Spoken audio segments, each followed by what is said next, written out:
Hey guys, what's up and welcome to today's video.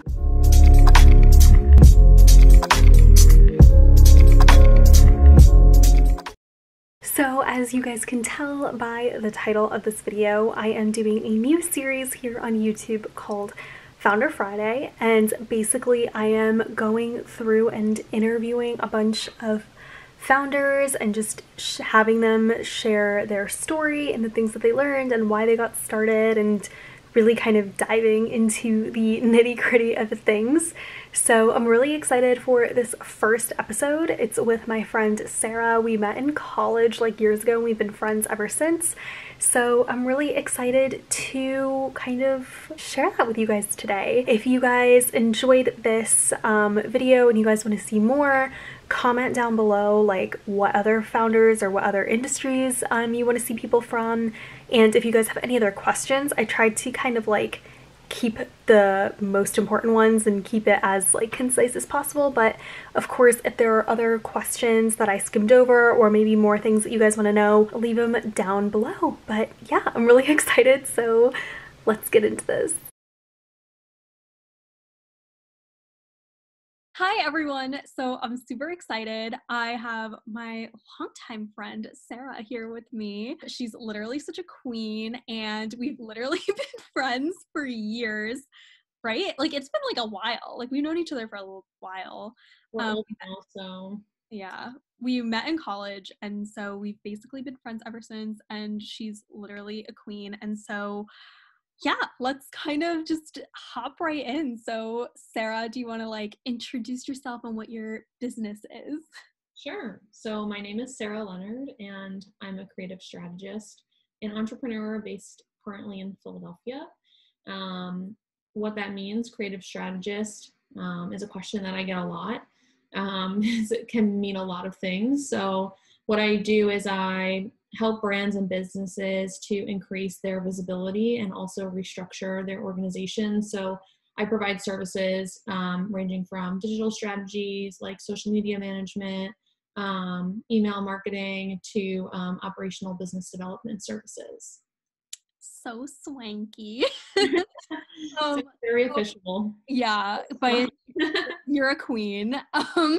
And so why did you start this whole path of like creative strategist? Like what made you want to like start your business and what made you want to do this specifically?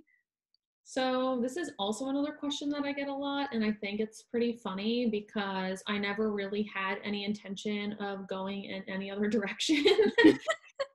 When I graduated from Temple in 2017 with a degree in finance, I worked a bunch of part-time jobs ranging from like admin assistant to host at a restaurant just to pay my bills. And I worked to grow my business kind of from the start. And I had clients already when I was in college, and it kind of gave me a jumping off point because I was able to garner this clientele where I could see kind of a gap between people who were doing really good work but not able to reach their audience. And like, I mean, obviously now you're like absolutely killing it because you're literally, she's so good at hustling. So like, what were, I guess, some of the like hardest challenges that you had just overall with the business? Like if there's, you know, a specific thing or just a series of things, like what were some of the hardest parts?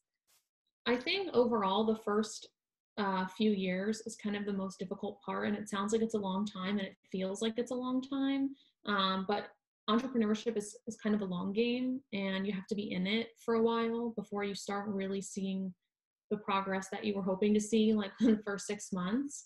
It can be really frustrating, but I think just holding out to that time period where you start to see a shift in your clientele, in your business, in your revenue, it can be really hard to hold out if you have everyone has bills to pay depending on your situation.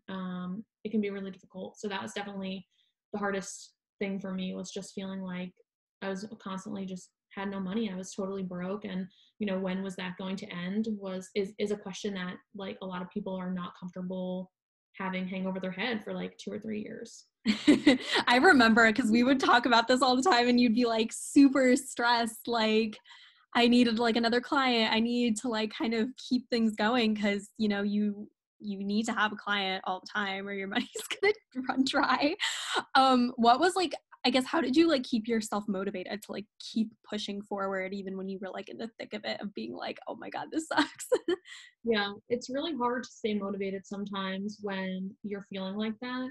I think just knowing that there were other people out there who were doing what I wanted to do was, I was kind of thinking in my head, like, well, why can't I get to that point?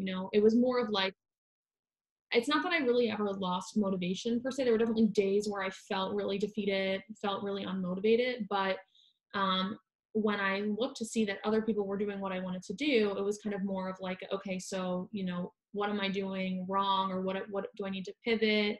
It was more of like a constant learning experience rather than feeling constantly defeated.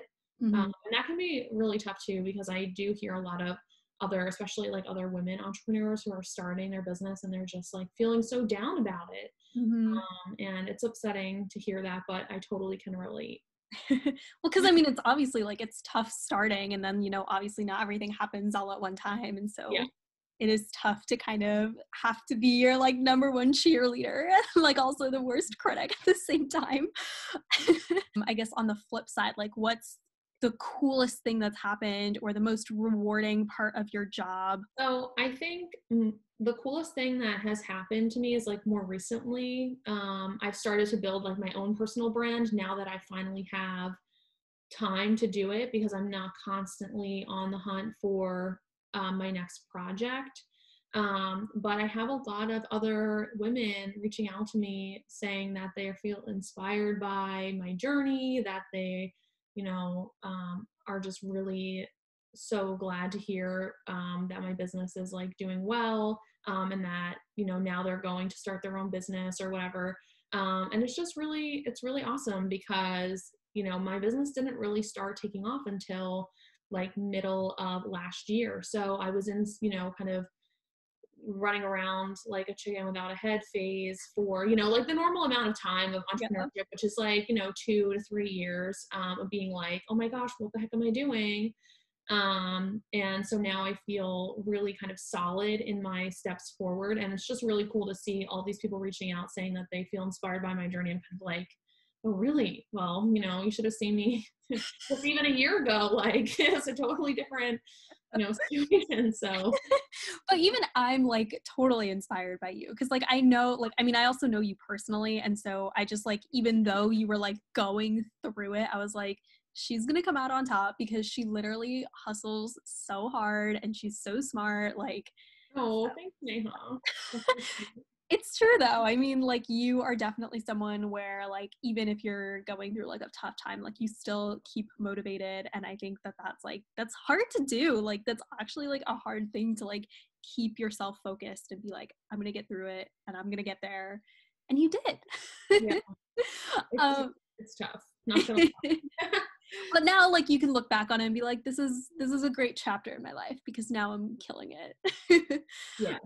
um Only because now I'm killing it. I can look back and say that. it's only funny now, but like a year or Exactly. two ago it was not funny. It was not.